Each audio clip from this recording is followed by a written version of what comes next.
మహాగణాధిపతయే నమః. ఓం గురుభ్యో నమః. ఓం శ్రీమాత్రే నమః.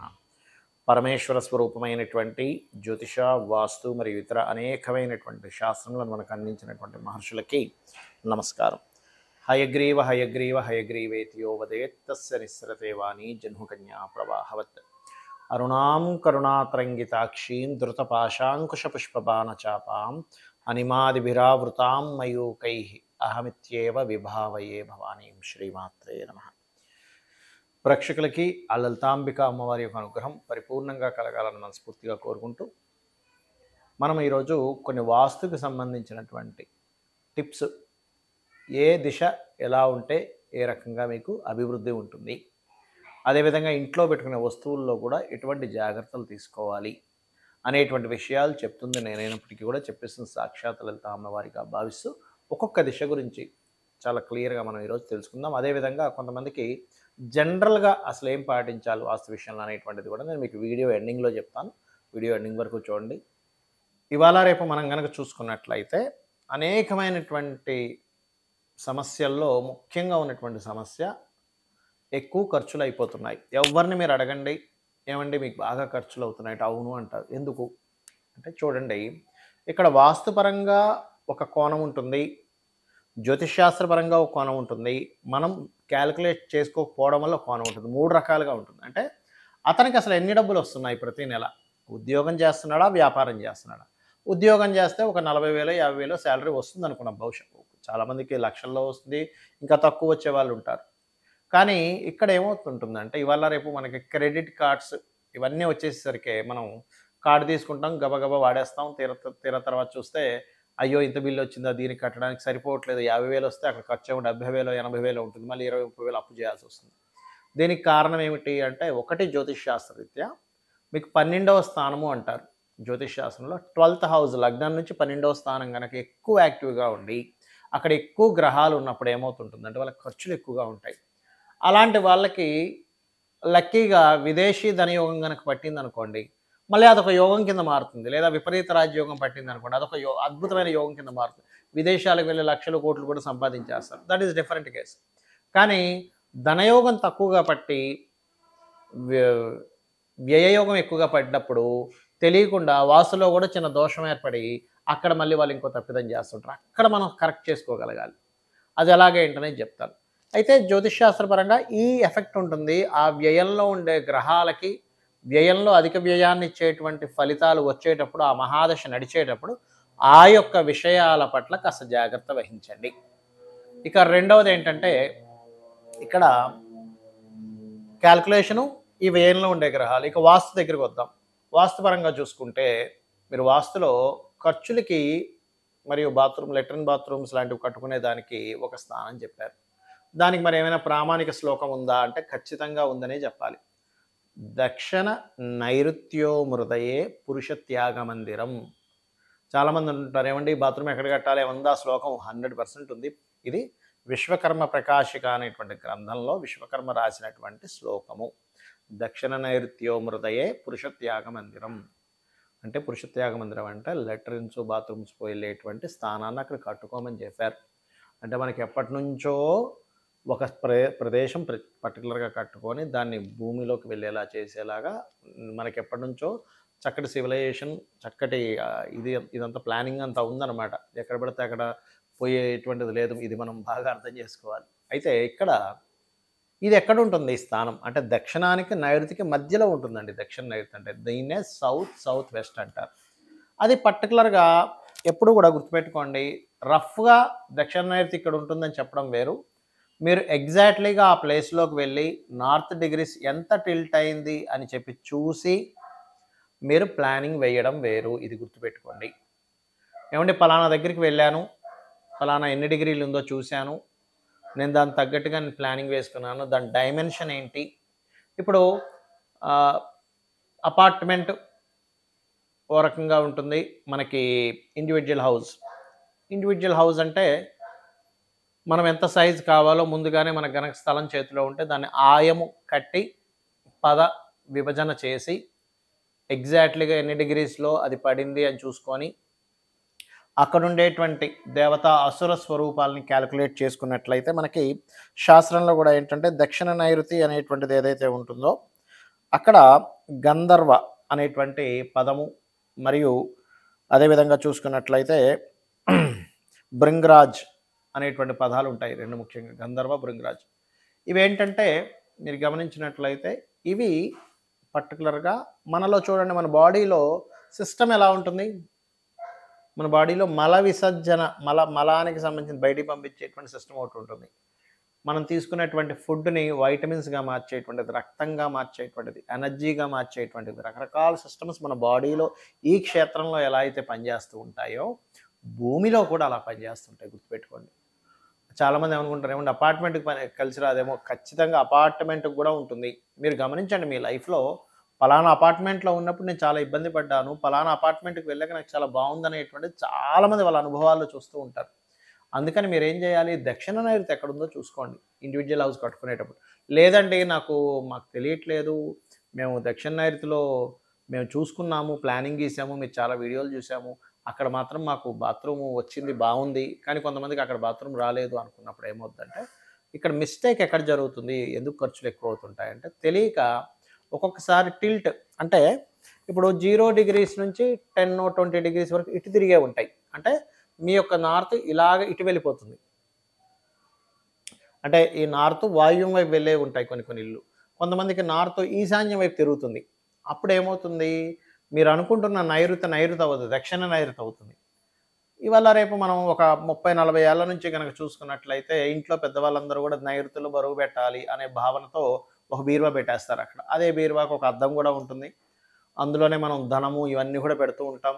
అదేమవుతుంది, మీకు ఖచ్చితంగా నైరుతి భాగము ఎప్పుడైతే దక్షిణ నైరుతిగా మీకు రూపాంతరం చెందిందో ఈ డిగ్రీస్ టిల్ట్ వల్ల అద్దం పెట్టామో దక్షిణ నైరుతి పెరిగింది. పెరగడం అంటే ఏమిటి, ఎనర్జీ పెరిగిందంటే అక్కడ మీకు ఆలోచనలు అన్నీ కూడా ఏమైపోతుంటాయి, మీరు చేసే కర్మలు ఇవన్నీ కూడా ఏమవుతాయి, ఎక్కువ ఖర్చు పెట్టే వైపు వెళ్ళిపోతుంటుంది.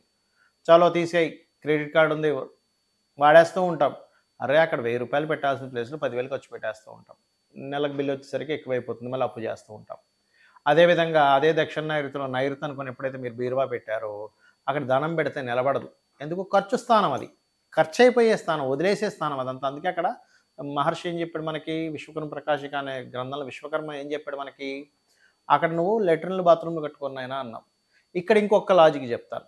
చాలామందికి అక్కడ బాత్రూమ్ ఉంటుంది, చూడ్డానికి అయ్యో నైరుతిలో బాత్రూమ్ కట్టాడేంటి అని అనిపిస్తుంది. తీరా చూస్తే దక్షిణ నైరుతి. మనమేంటి నైరుతిలో బాత్రూమ్ కట్టాడు కానీ బాగానే ఉంది, వాస్తు పని చేస్తుందా లేదా, కన్ఫ్యూజన్, నిజంగా వాస్తుందా, ఇది మన భ్రమ అనుకుంటూ ఉంటాం. ఎలా అంటే ఇప్పుడు చూడండి, ఇప్పుడు మనకి పోలియో డ్రాప్స్ వేస్తూ ఉంటారు, మీరు చూసే ఉంటారు. పోలియో డ్రాప్స్ ఒక 1,00,000 మందిలో అందరికీ పనిచేస్తే 10 మందికి పనిచేయదు, వాళ్ళకి పోలియో వస్తుంది. మళ్ళీ ఇదేమిటి పోలియో డ్రాప్స్ పనిచేస్తుందా లేదా అంటే వాళ్ళకున్నటువంటి బాడీలో ఉండేటువంటి తత్వం వేరు. అలాగే కొంతమందికి టీటీ ఇంజెక్షన్ పనిచేయదు, రివర్స్ అయిపోతూ ఉంటుంది. ఇదేమిటంటే అందరికీ పనిచేస్తుంది వీళ్ళకి ఎందుకు పని చేయట్లేదు అంటే వాళ్ళకున్న బాడీ తత్వం వేరు. అలాగే మీరు గమనించినట్లయితే చూడడానికి నైరుతిలో ఉన్నట్టుంటుంది బాత్రూము, వాళ్ళకి మాత్రం అద్భుతంగా ఉంటుంది, చూసే వాళ్ళకి ఏమో అర్థం కాదు, వీళ్ళు నైరుతిలో పెట్టుకున్న బాగుంది కదా వీళ్ళు నైరుతిలో పెట్టుకుంటారు, అది నిజమైన నైరుతి అవుతుంది, వీళ్ళకేమో దక్షిణ నైరుతి అవుతుంది. అంటే ఇక్కడ మనం కీలకం ఏమిటి, మూలం ఏమిటి, సో సీక్రెట్ ఏమిటి అని మనం అర్థం చేసుకోవాలి. ఏమిటి ఆ సీక్రెట్ అంటే డిగ్రీస్ టిల్ట్ అయ్యాయి, వాళ్ళకి అది నైరుతి కాదు దక్షిణ నైరుతి అయింది. అక్కడ తెలియక ఎవరైనా బీరువా పెట్టుకుంటే వాళ్ళకి ఇబ్బంది వస్తుంది, ధనం అక్కడ పెట్టుకోవడం వల్ల ఎక్కువ ఖర్చు అవుతుంది అని మనం అర్థం చేసుకోవాలి.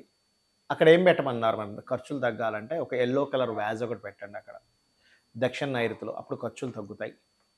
అలాగే మరింత ఎక్కువ ఖర్చులు ఉన్నాయంటే కనుక అక్కడ కొన్ని మొక్కలు పెట్టండి, నైరుతిలో కాదు దక్షిణ నైరుతిలో, బాగా అర్థం చేసుకోండి. ఇలా కనుక చేసినట్లయితే బాగుంటుంది. కొంతమందికి తెలియక ఇళ్ళల్లో అక్కడే మంచం వేసుకొని పడుకుంటారు, వాళ్ళ థాట్స్ అన్నీ కూడా ఎక్కడ ఖర్చు పెడదామా అనేగా తిరుగుతూ ఉంటుంది. ఎందుకు, వాళ్ళు ఖర్చుల స్థానంలోకి వెళ్ళారు, ఆ ఎనర్జీ వాళ్ళ మీద ఖర్చులు చేయించడానికి ఎక్కువగా పనిచేస్తూ ఉంటుంది. అక్కడ కావాలంటే మిక్సీలు గ్రైండర్ లాంటివి పెట్టచ్చు, ఎందుకు, క్రష్ చేస్తుంటుంది అది. ఆ రకంగా దాని యొక్క పనితీరు కూడా పనిచేస్తూ ఉంటుంది. ఇంకొక చిన్న ప్రయోగం చేశాను నేను మీకు చెప్తాను. ఇప్పుడు ఎవరికైతే చూడండి కొంతమందికి మలబద్ధకం లాంటివి ఉంటాయి, కొన్నిసార్లు ఇళ్లలో అక్కడ మిక్సీ పెట్టినప్పుడు వాళ్ళకి మలబద్ధకం తగ్గడం కూడా చూసాను. ఎందుకు, క్రషింగ్ రిలేటెడ్ సంబంధించింది అక్కడ పనిచేస్తుంది. ఆ రకంగా ఏంటంటే వాస్తులో రోగ సంబంధించినటువంటివి, యోగ సంబంధించినటువంటివి కూడా పనిచేస్తూ ఉంటాయి. ఇక్కడ కొన్ని జనరల్ విషయాలు ఉంటాయి. అందరికీ తెలియాల్సిన విషయాలు, కొన్ని జనరల్ విషయాలు చెప్తాను, గుర్తుపెట్టుకోండి. మనం ఏదైనా ఇంటికి వెళ్తున్నాము అంటే ఫస్ట్ మీరు చెక్ చేసుకోవాల్సింది పాయింట్ నెంబర్ 1, మీ పేరులో ఉండేటువంటి మొదటి అక్షరాన్ని, ఇంటి డైరెక్షన్ని వర్గు క్యాలిక్యులేషన్ చేయాలి. వర్గు నిర్ధారణ అంటారు దీన్ని. ఆ వర్గు రీత్యా అది రెంటల్ హౌస్ అయినా, ఓన్ హౌస్ అయినా, మీరు తీసుకునేట్టు లేదా ఖాళీ స్థలం అయినా, మీ పేరుకి వర్గు అంటే అన్ని డైరెక్షన్స్ మంచివే. All directions is good as మన వాస్తుపరంగా. కానీ మీకేది పనికి వస్తుంది ఎలా అంటే చూడండి, ఇప్పుడు మనకి బట్టల షాప్కి వెళ్తాం, రకరకాల సైజెస్ ఉంటాయి, అన్నీ మంచి చొక్కాలే, అన్నీ మంచి ప్యాంట్లే. కానీ మీకు సరిపోయే ప్యాంటు, మీకు సరిపోయే చొక్కా వేసుకుంటారు, మీకు సరిపోయే చెప్పులు వేసుకుంటారు. అంతేగాని మీకు 8వ నెంబర్ అయితే 9వ నెంబరో 10వ నెంబరో వేసుకోం. ఎందుకు? అది మీకు సెట్ కాదు. అట్లాగే బ్లడ్ గ్రూప్స్ కూడా అంతే. ఎలాగా?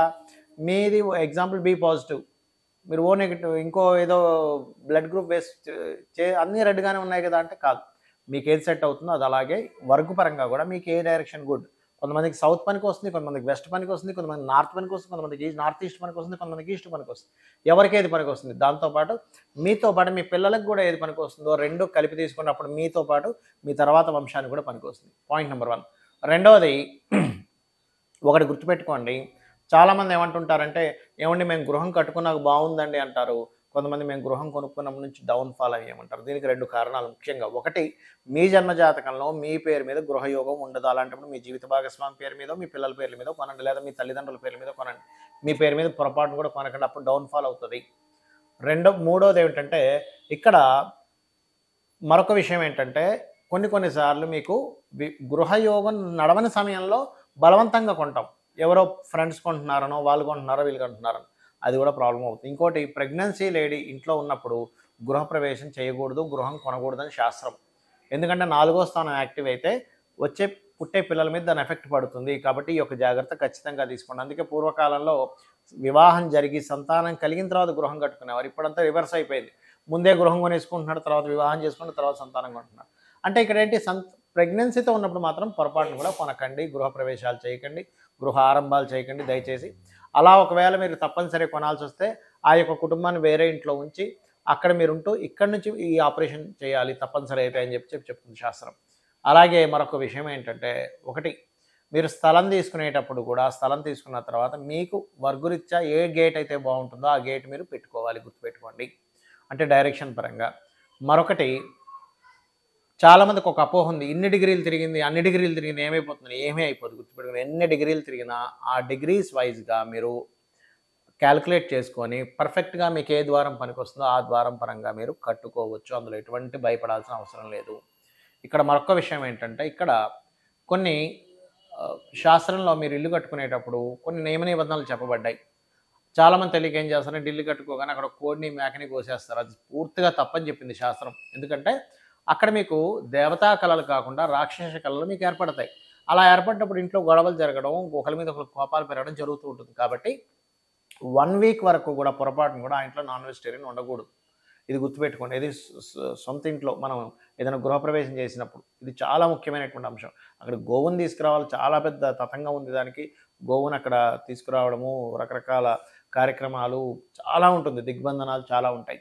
అలాగే మరొక విషయం ఏంటంటే, ఇక్కడ మరి కట్టిన గృహం అపార్ట్మెంట్స్ కొనుక్కుంటున్నాం అప్పుడు ఎలాగా అంటే, ఒకటే గుర్తుపెట్టుకోండి, మీరు ఏ గృహం కొనుక్కున్నా మీరు ఒకటే, మీ పేరులో వర్గు సెట్ అయిందా ఇంట్లో. ముఖ్యంగా ఈ బాత్రూమ్స్, లెట్రిన్స్ కట్టుకునేటువంటి విషయంలో తప్పుగా ఎక్కడైనా పెట్టుకుంటున్నామా, దాన్ని మీరు ఏమీ కూల్చేయాల్సిన అవసరం ఉండదు. చిన్న చిన్న రెమెడీస్తో దాన్ని సెట్ చేసుకోవచ్చు. అదేవిధంగా ఇంట్లో కలర్స్ మీద కూడా దీని ప్రభావం ఉంటుంది. ఇంట్లో చేసే యాక్టివిటీస్ మీద కూడా దీని ప్రభావం ఉంటుంది.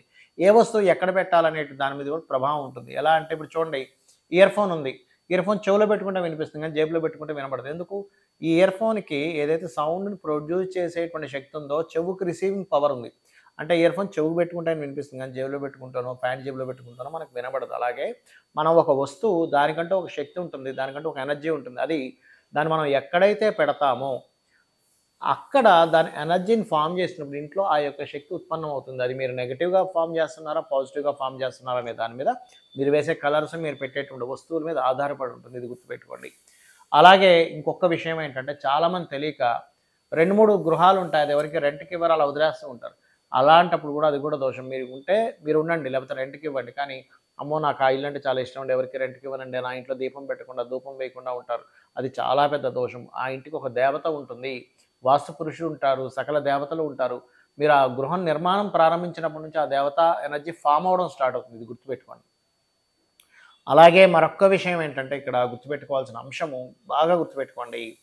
ఇక్కడ మీరు ఇంటి ఇంటి యొక్క విషయంలో కొన్ని సార్లు ఏమవుతుంటుందంటే, ఊరుకు వెళ్ళినప్పుడు కూడా ఇంట్లో మనం దీపం పెట్టము, లేదా ఒక్కొక్కసారి శివలింగాలు అలాగే వదిలేసి వెళ్ళిపోతుంటారు. శివలింగం ఉంటుంది, దాన్ని నీళ్ళల్లో పెట్టి వెళ్ళాలి. ఒకవేళ ఇంట్లో మేరు ఉంది, పూర్తిగా కుంకుమలో పెట్టి వెళ్ళాలి. ఇది గుర్తుపెట్టుకోండి ముఖ్యంగా. ఇట్లాంటివి చాలా ముఖ్యమైనటువంటి అంశాలు. అందుకే చూడండి, మనం ఏదైనా ఊరికి వెళ్ళి ఒక వారం రోజుల్లో వెళ్ళి వచ్చినప్పుడు ఇంట్లో ఏదో సంథింగ్ నెగిటివ్ ఎనర్జీ ఉన్నట్టు ఉంటుంది. మనం తుడిచి చక్కగా క్లీన్ చేసుకొని మళ్ళీ దీపం పెట్టేదాకా పాజిటివ్ ఎనర్జీ రాదు. అంటే ఏమిటి, ఎక్కడైనా మనం ఏదైనా కొన్ని రోజులు వదిలేస్తే అక్కడ ప్రేత సంబంధించినటువంటి ఎనర్జీస్ వస్తుంటాయి. ఇది చాలా ముఖ్యమైనటువంటి అంశం. మన కంటికి కనబడినంత మాత్రాన నెగిటివ్ ఎనర్జీ లేదని కాదు. నెగిటివ్ ఎనర్జీ రకరకాల రూపంలో ఉంటుంది. పాజిటివ్ ఎనర్జీ భగవత్ స్వరూపం రూపంలో ఎలా ఉంటుందో నెగిటివ్ ఎనర్జీ కూడా ఉంటుంది. దాని మీద మనం అర్థం చేసుకోవాలి. ఈ రకంగా మీరు వాస్తు అంటే ఏదో కూలగొట్టేసేయాలి, విరగ్గొట్టేసేయాలి అనేటువంటి కాన్సెప్ట్లో కాకుండా చాలా చక్కగా వస్తువు మార్పు, అంటే వస్తువులను ఎక్కడెక్కడ పెట్టుకోవాలి, కలర్స్ ఏం వేసుకోవాలి, ఇంట్లో ఎలా వెళ్తురు రావాలి, గుర్తుపెట్టుకోండి. ఇంకొక ఆఖరి విషయం ఒకటి చెప్పి నేను మీకు ముగిస్తాను. నైరుతి గది ఎప్పుడూ కూడా ఎక్కువ వెళ్తురుండేలా చూసుకోకండి. నైరుతి గది చాలా తక్కువగా ఉండాలి. ఈశాన్యము, ఉత్తరము, ఆగ్నేయము ఇవన్నీ కూడా ఎక్కువ వెళ్తురుండాలి. నైరుతి గదిలో ఒకప్పుడు మనకి పూర్వం నైరుతికి ఒక చీకటి గది కట్టేవారు. ఎందుకంటే నైరుతి ఎంత చీకటి గదిగా ఉంటే అంత ఎనర్జీ బాగుంటుంది. ఇప్పుడు చిన్న ఎగ్జాంపుల్ చెప్తాను చూడండి. ఇప్పుడు మన బాడీ ఉంది, మన బాడీలో ఎక్కువ లైటింగ్ కళ్ళకి చూడం. ఎందుకు? ఎక్కువ లైటింగ్ కళ్ళకి పెడితే కళ్ళు ఎఫెక్ట్ అవుతాయండి అంటాం. ఏమైందండి అంటే కాదు, ఎందుకు, ఈ కళ్ళు సెన్సిటివ్. అట్లాగే అక్కడ పితృదేవతా స్వరూపాలు ఉంటాయి నైరుతిలో, అక్కడ ఎక్కువ వెళ్తురు ఉండకూడదు. ఈశాన్యంలో దేవతా స్వరూపాలు ఉంటాయి, జ్ఞానాన్ని ఇచ్చేటువంటిది, అక్కడ ఎక్కువ వెళ్తురు ఉండాలి. సో ఇది వాస్తుశాస్త్రంలో చాలా స్పష్టంగా క్షుణ్ణంగా చెప్పినటువంటి అంశాలు. ఇవి పాటించి మీ యొక్క జీవితాన్ని ఆనందమయం చేసుకుంటారని, ఆ యొక్క అమ్మవారి యొక్క అనుగ్రహాన్ని మీరు పరిపూర్ణంగా పొందాలని, పొందుతారని మనస్ఫూర్తిగా కోరుకుంటూ శ్రీమాత్రే నమః.